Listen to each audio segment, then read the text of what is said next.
오늘 말씀 열왕기하 6장 1절부터 23절 말씀, 제가 가진 성경으로 구약 성경 570페이지 정도 됩니다.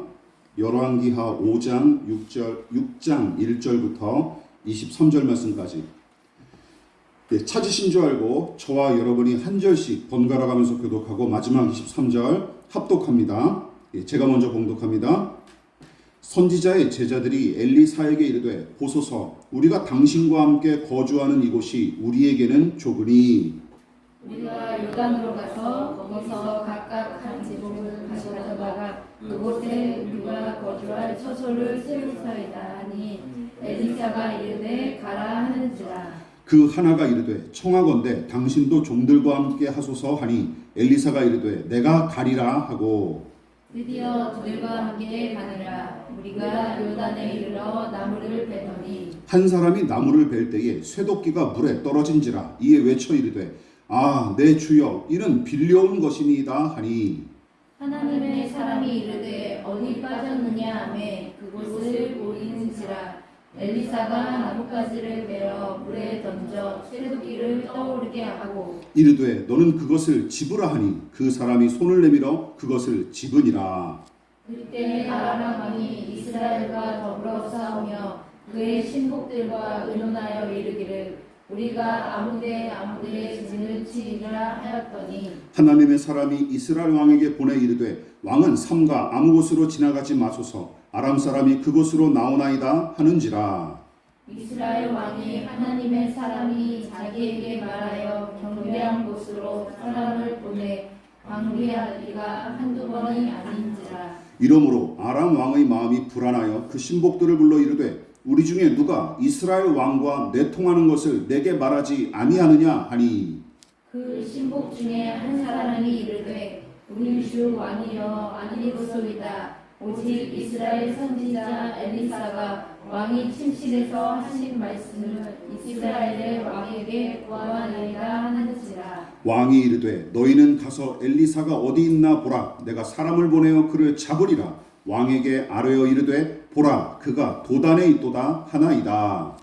왕이 이에 말과 병거와 많은 군사를 보내매 그들이 밤에 가서 그 성읍을 에워쌌더라. 하나님의 사람의 사환이 일찍이 일어나서 나가보니 군사와 말과 병거가 성읍을 에워쌌는지라. 그의 사환이 엘리사에게 말하되, 아, 내 주여, 우리가 어찌하리이까 하니, 대답하되 두려워하지 말라. 우리와 함께한 자가 그들과 함께한 자보다 많으니라 하고, 기도하여 이르되, 여호와여, 원하건대 그의 눈을 열어서 보게 하옵소서 하니, 여호와께서 그 청년의 눈을 여심해 그가 보니 불말과 불병거가 산에 가득하여 엘리사를 둘렀더라. 아람 사람이 엘리사에게 내려오매 엘리사가 여호와께 기도하여 이르되, 원하건대 저 무리의 눈을 어둡게 하옵소서 하며 엘리사의 말대로 그들의 눈이 어둡게 하시지라. 엘리사가 그들에게 이르되, 이는 그 길이 아니오 이는 그 성읍도 아니니 나를 따라오라. 내가 너희를 인도하여 너희가 찾는 사람에게로 나아가리라 하고 그들을 인도하여 사마리아에 이르니라.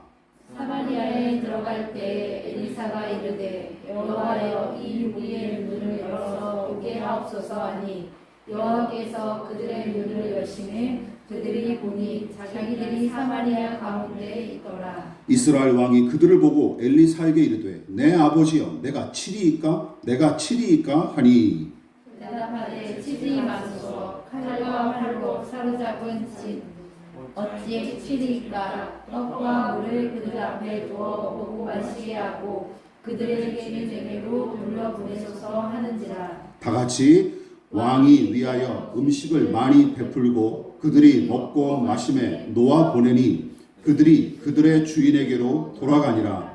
이로부터 아람 군사의 부대가 다시는 이스라엘 땅에 들어오지 못하니라. 아멘. 말씀의 제목을 다 같이 한번 읽어보시겠습니다. 시작. 눈을 열어서 보게 하옵소서. 눈을 열어서 보게 하옵소서라는 제목으로 하나님 말씀 전하도록 하겠습니다. 자, 6장 본문은 크게 세 가지 이야기로 나눌 수 있습니다. 우선 1절부터 7절까지는 엘리사 선지자와 그의 제자들이 거주지가 좁아져서 요단으로 옮기기 위해 벌목 작업을 하다가 빌려온 도끼를 물에 빠뜨리는 일이 벌어졌죠. 그런데 다행히 엘리사 선지자가 나뭇가지를 물에 던지자마자 도끼가 물 위로 떠오르는 기적을 일으키며 문제를 해결한 이야기입니다. 참 신기한 이야기죠. 그리고 오늘 설교 본문인 8절부터 23절까지는 아람과 북이스라엘이 또다시 전쟁을 치르는 도중에 일어난 이야기로서 이스라엘 왕과 그 군대가 아람 왕의 계략과 전술을 다 간파한 것처럼 적절하게 대처하면서 위기를 모면했고, 이에 아람 왕은 자신의 계략이 자꾸만 빗나가는 일이 반복되자 내부의 첩자를 의심하며 신하들을 추궁하죠. 하지만 실상은 엘리사 선자가 아람 왕의 계략을 미리 알아채고 대처했기에 가능한 일이었습니다. 자, 이쯤에서 짚고 넘어갈 내용이 있죠. 저와 같은 성경의 독자들은 앞서 엘리사 선지자가 아람의 군사령관 나아만의 나병을 고쳐준 일을 계기로 이렇게 생각하기 쉽죠. 북이스라엘과 아람의 관계가 뭔가 좀 더 우호적으로 변하기를 기대했을 텐데, 그 기대는 6장에 들어서자마자 여지없이 산산조각 나고 맙니다. 사령관 나아만은 아예 코빼기도 안 보이죠. 왜 안 나오는지는 잘 알지 못하지만 어쨌든 등장도 안 합니다. 그러므로 신자는 이런 생각을 가지고 있어야 돼요. 이렇게 생각하면 안 돼요. 내가 진실하게 하나님을 섬기고 충성하면, 또는 하나님을 힘입어 내가 놀라운 기적을 일으키고 올바르게 말씀을 전하면 내가 기대한 바대로 다 이루어지고 원하는 열매를 맺게 될 것이다 하고 계산하며 머리 굴리면 안 됩니다. 옛날 목사님들은 그렇게 잘 가르쳤거든요. 자, 기억해야 될 거, 우리 신자의 본분은 이것입니다. 그저 결과와 상관없이 주어진 일을 충실히 감당할 뿐이고, 결과와 열매는 전적으로 누구에게 맡겨야 합니까? 하나님께 맡기는 것입니다. 믿으십니까? 이게 신자의 가장 기본적인 태도예요. 이처럼 엘리사는 이방인 나아만을 치료하기로 작정하신 하나님의 뜻을 전했을 뿐, 그가 이 기적을 일으키면서 무슨 두 나라의 관계가 우호적으로 변하게 될 것이다, 이런 걸 바라면서 호의를 베푼 게 아니었습니다. 그냥 하라 하시니까 그 일만 충성했을 뿐이에요.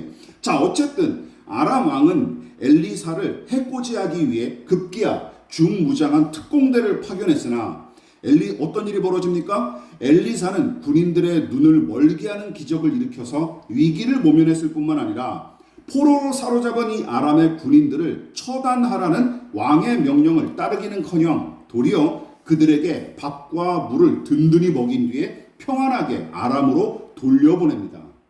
그러나 호의를 베풀었다고 순순히 물러날 아람 왕이 아니었죠.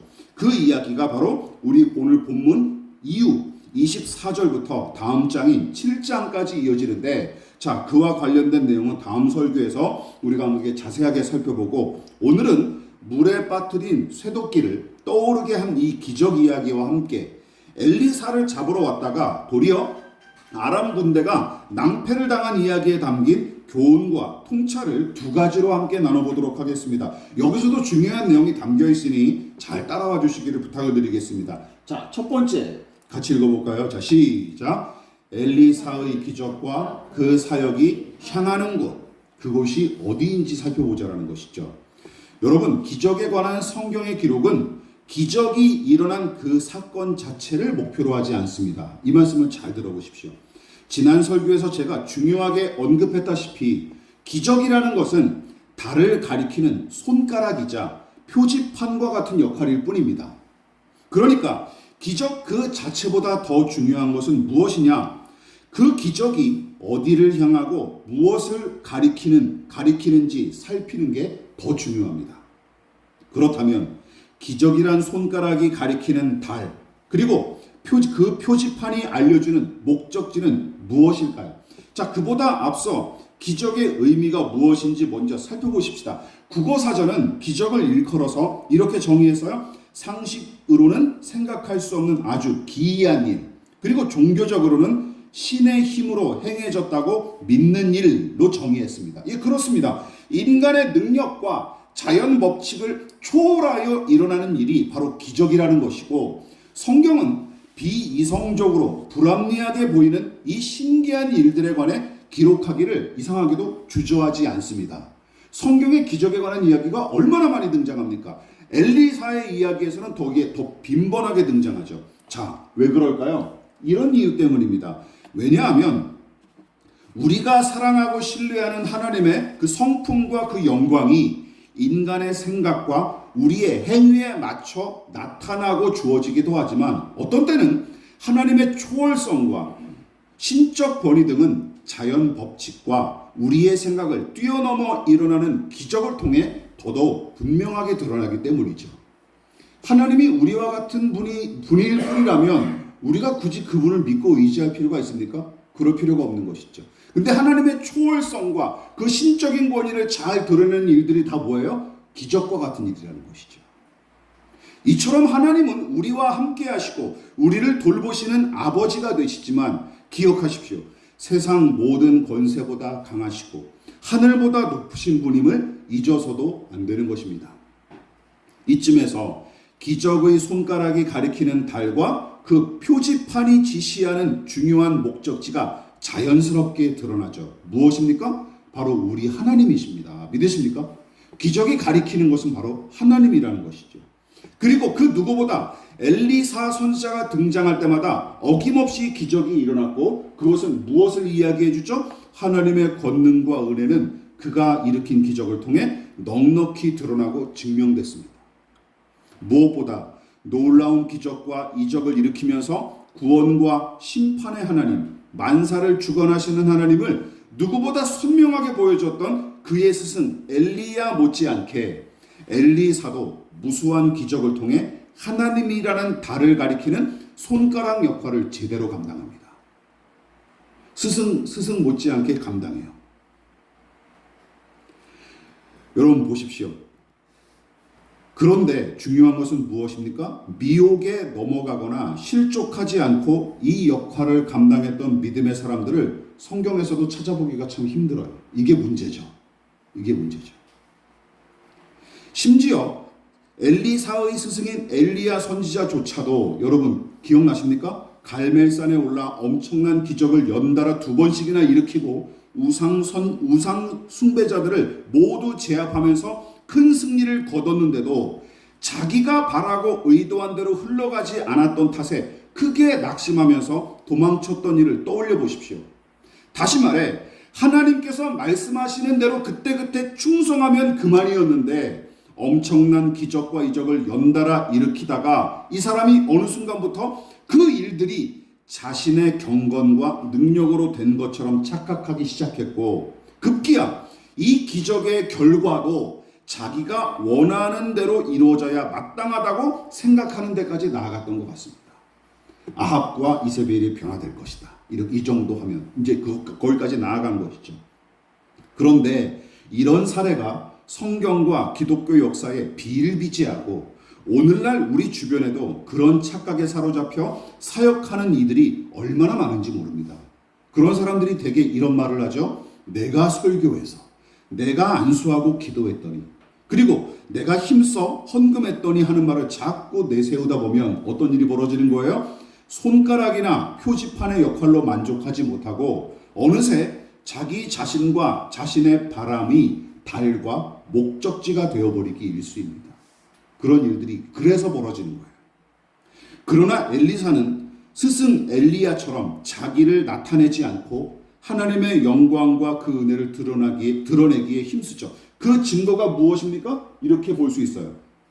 엘리야와 엘리사 두 선지자는 크고 놀라운 기적을 여러 번 일으켰고 또 그로 인해 얼마든지 자신의 명예와 권력과 안락과 이익을 얻을 수 있었는데도 어떻습니까? 첫 번째, 일평생 머리둘 곳 없이 떠돌며 가난하게 살았던 그들의 생애가 그친 거예요. 오직 하나님의 영광을 위해 살다 보니까 제 몸 돌보진 않았던 것이죠. 또한 여호와 하나님을 주목하고 의지한 것, 그것이 그 사실을 방증합니다. 수넴 여인과 나아만이 누구를 바라봅니까? 기적을 체험했던 사람들이 하나님을 믿기로 결단을 하죠.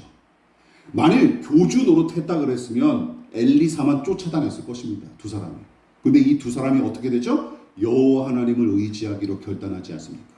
엘리사의 사역이 바로 그 엘리사가 일으킨 기적이 그들을 하나님께로 하나님을 바라보게 만들었다라는 것이죠. 자, 이처럼 엘리사와 그가 일으킨 기적이 향하는 것은 개인의 유익이나 바람이 아닌 여호와 하나님과 그분의 뜻이었음을 명심하십시다. 이것이 올바른 기적과 은혜를 사용하는 모습이라는 것이죠. 아직 또 한 가지가 남았습니다. 엘리사의 사역이 향한 곳, 그를 향해 나타난 기적이 맺은 열매는 비단 여호와 하나님을 향한 신뢰와 사랑만이 아니었어요. 어디를 통해 또 나타납니까? 같이 읽어볼게요. 시작. 그가 일으킨 대부분의 기적은 살아가고 살려내는 열매로 나타난 것이 특징입니다. 이게 참 특징이에요.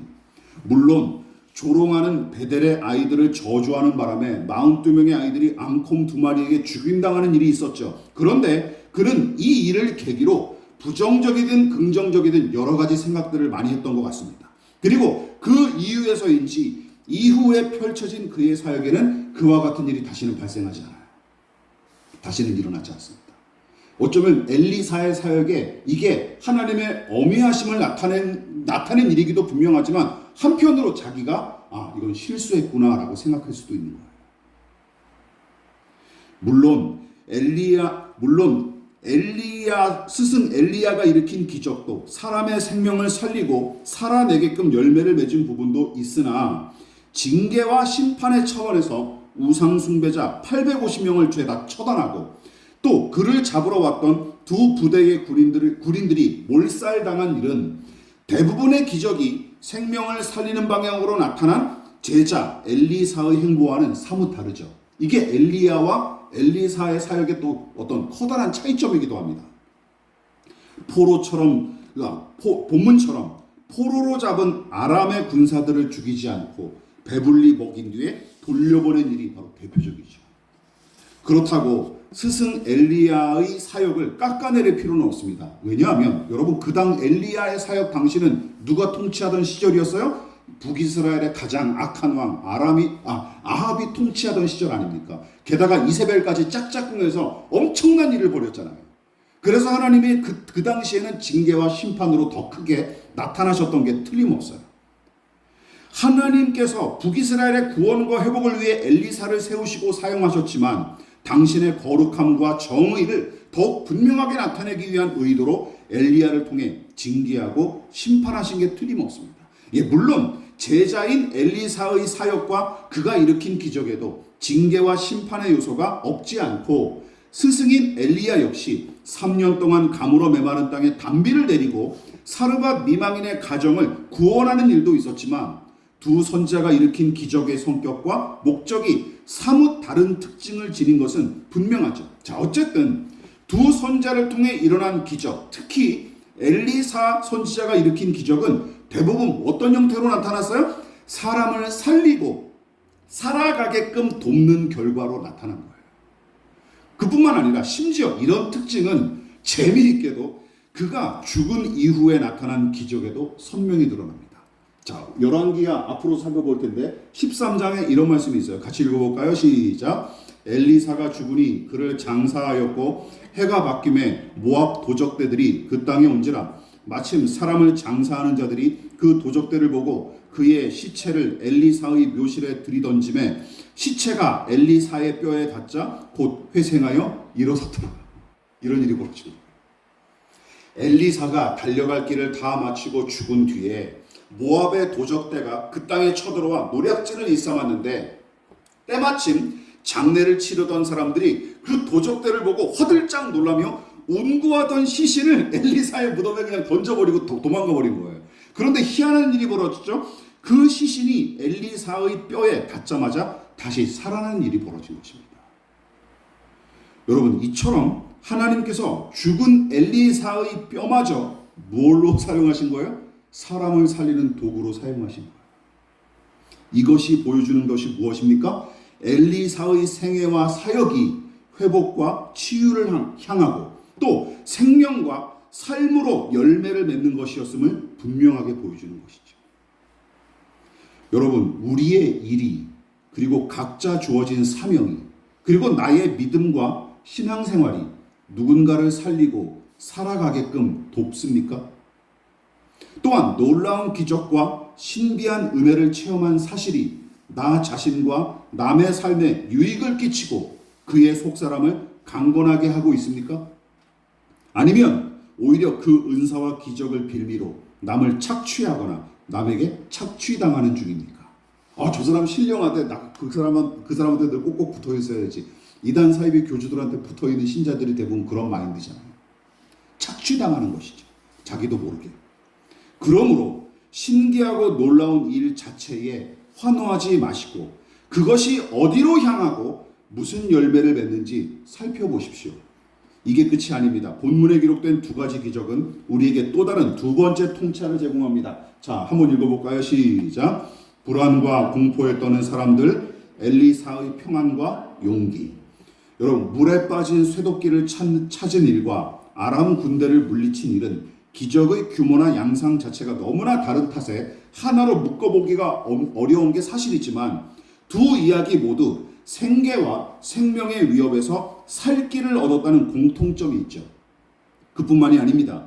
두 이야기는 등장인물의 반응과 태도가 극명하게 나뉘는데 특히 엘리사 선지자와 그를 제외한 모든 사람의 반응이 너무 달라요.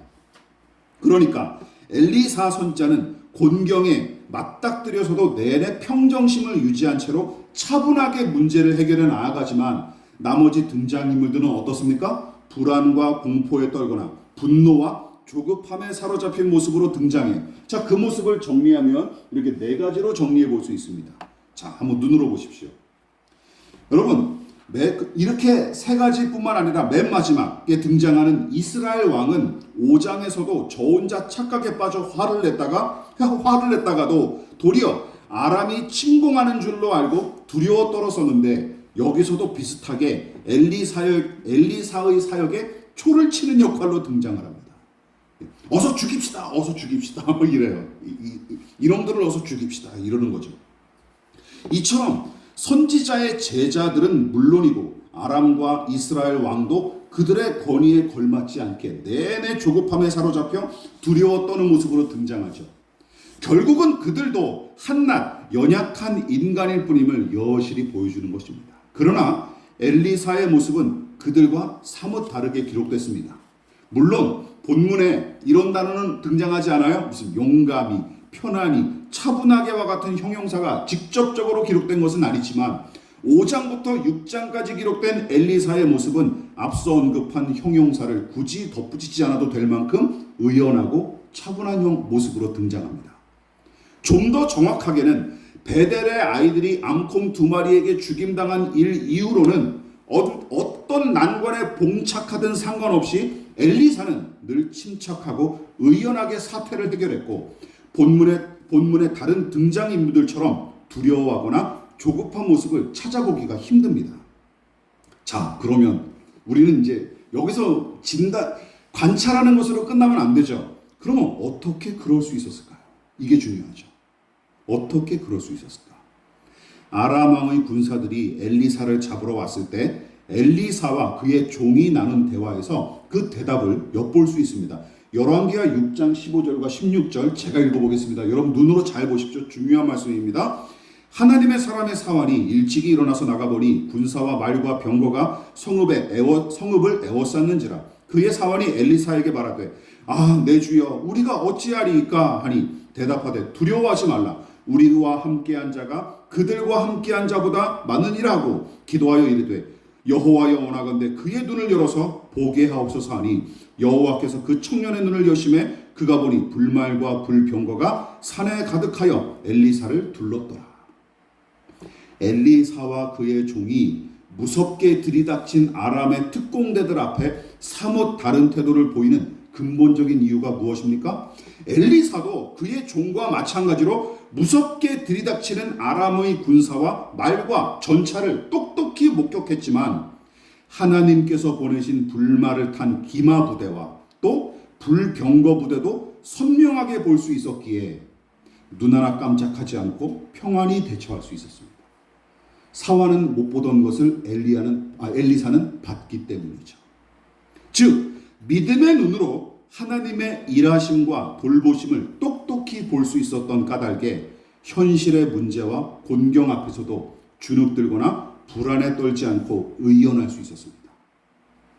이 이야기를 준비하면서 저는 이 부분이 마치 하나님의 보좌 오른쪽에 서 계신 예수님을 환상 중에 목격했던 스데반 집사님이 유대인들의 위협과 협박에도 아랑곳하지 않고 용감하게 예수의 주 되심을 선포한 뒤 평안히 숨을 거뒀던 그 장면이 떠올랐어요.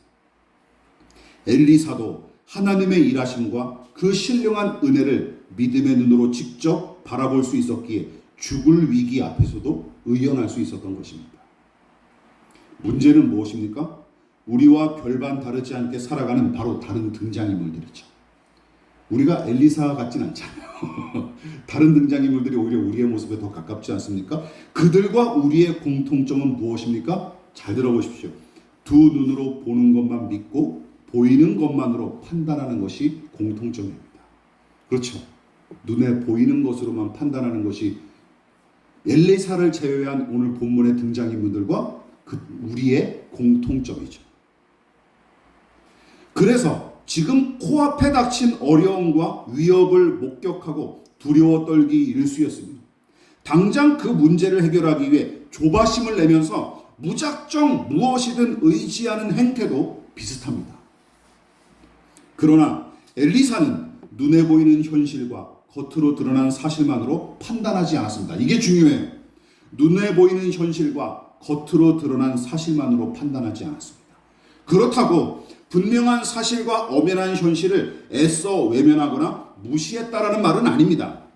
그것만으로 무시한 적은 없지만 그것만으로 기억하십시오. 행복과 불행, 복과 저주, 성공과 실패를 섣부르게 결론 내리지 않았다라는 것이죠. 눈에 보이는 현실을 가지고 그것을 함부로 재단하지 않았다라는 거예요. 나는 돈이 많기 때문에 행복하고 성공하고 그리고 잘 나가는 인생, 나는 돈이 없기 때문에 불행하고 저주받을 인생이 실패하는, 이렇게 판단하지 않았다라는 거예요.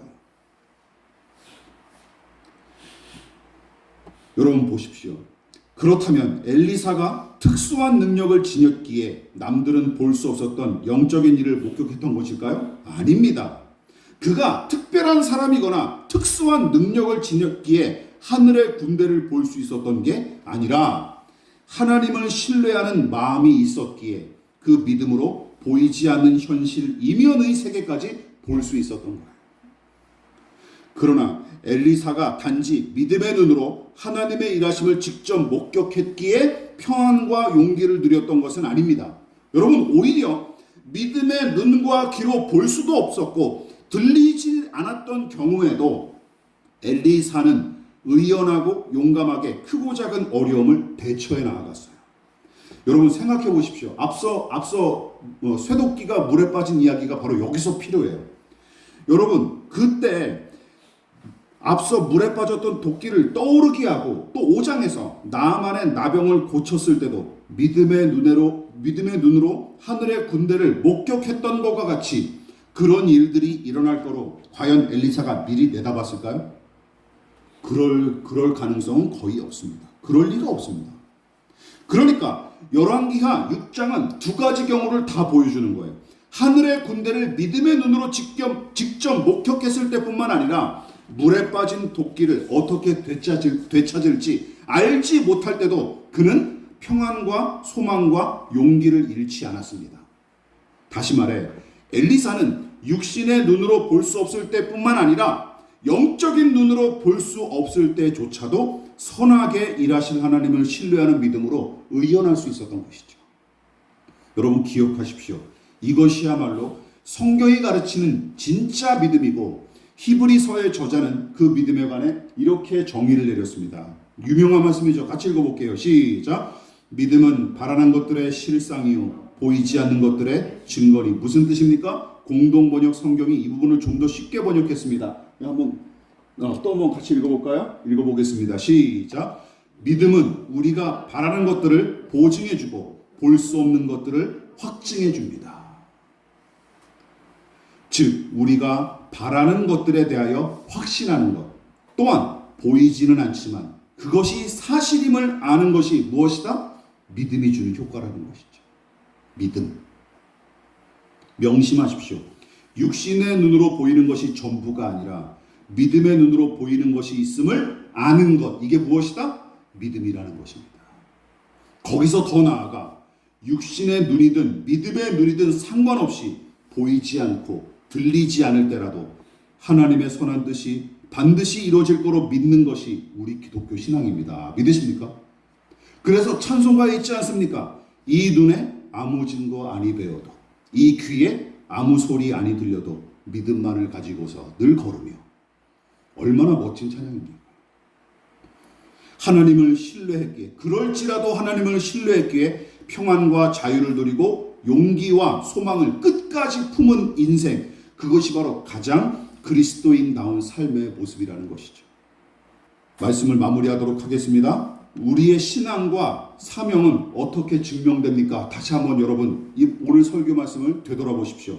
또한 큰 믿음을 소유하고 성령으로 충만한 사람, 경건하고 신령한 신자를 우리는 어떻게 분별할 수 있을까요? 안타깝게도 많은 신자가 주로 적용하는 판단의 기준은 대개 이러합니다. 제가 반복해서 말씀드리지 않습니까? 주일 성수에 목숨을 걸고 막대한 액수로 헌금하는 사람, 밤낮 교회 일에 매진하면서 담임 목사에게 전적으로 충성하는 사람, 귀신을 내쫓고 병을 고치고 방언과 예언을 말하며 환상을 보는 사람, 작은 규모와 적은 교인으로 시작한 교회를 잘 나가는 사업체 못지않게 중대형 규모의 교회로 성장시킨 사역자, 이런 게 대부분 판단 기준 아닙니까? 그런 사람들을 보고 우리 대부분 뭐라 그랬어요? 야, 믿음이 좋구나, 능력이 있구나, 성령이 충만하겠구나. 그러지 않았습니까? 웃기는 일입니다. 웃기는 일. 그런 사람들에게 성령으로 충만하고 능력 있는 큰 믿음을 소유한 신령하고 은혜로운 이란 수식어를 갖다 붙이기 일쑤였어요. 여러분, 그렇다면 이 기준을 그대로 엘리야와 엘리사에게 적용해 보십시오. 그 사람들이 그 기준에 부합합니까? 택도 없는 소리죠. 택도 없는 소리죠. 정직하게 성경을 접한 사람이라면 당연히 고개를 가로저을 것입니다. 특히 엘리사의 생애와 사역을 보십시오.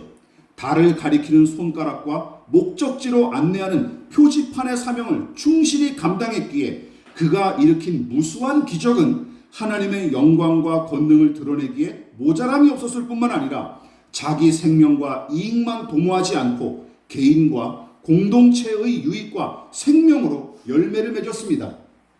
그러므로 남을 이용하고 착취하는 삶, 심지어 부당하게 남을 해코지를 일삼는 삶은 그리스도인의 삶과 아예 상관이 없습니다. 믿으십니까? 상관이 없어요.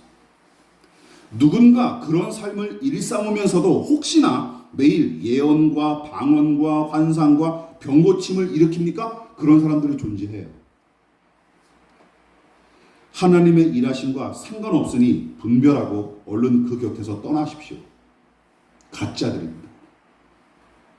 왜냐하면 아직 밝혀지지 않은 인간의 잠재 능력이 무궁무진하고 뿐만 아니라 악한 영들도 얼마든지 그런 일들을 일으킬 수 있기 때문입니다. 아시겠죠?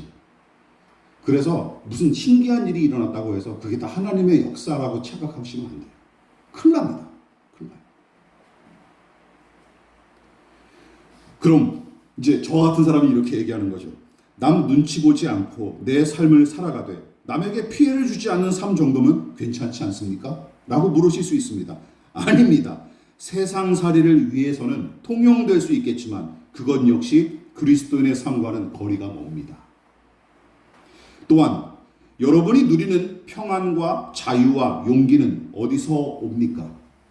혹시 넉넉한 돈과 윤택한 생활 때문입니까? 아니면 하나님을 신뢰하는 믿음에서 비롯된 것입니까? 그러므로 우리의 말과 행동과 일상과 맡겨진 일과 신앙생활이 남의 유익과 생명을 도모할 수 있어야 되는 것이죠. 그리고 하나님의 영광과 그 은혜를 나타내고 그리스도 예수의 생명의 향기를 풍길 수 있는 모습으로 나타나야 되는 것입니다. 무엇보다 그리스도 예수를 신뢰하는 믿음으로 자유와 평안을 누리고 용기와 소망을 잃지 않는 저와 여러분 되시기를 진심으로 부탁을 드리겠습니다. 기도하겠습니다. 지금은 우리를 위하여 십자가에 몸버려 피 흘려 들어가신 예수 그리스도의 한량없으신 은혜와 하나님 아버지의 지극하신 사랑하심과 성령 하나님의 영원한 사귐이 오늘 이 시간 눈앞에 닥친 현실을 똑똑히 바라보고 직시하되 또한 보이지 않게 일하시고 역사하시는 하나님의 은혜를 바라볼 수 있는 믿음의 눈으로 살아가기를 간절히 바라여 머리 숙인 사랑하는 성도들의 머리머리 위에 저들의 가정과 직장과 사업장과 학업과 장래 가운데 이 나라의 민족과 한국교회와 저 북녘의 동포들과 세계와 열방 가운데 지금부터 영원히 함께 하시기를 간절히 축원하옵나이다. 아멘.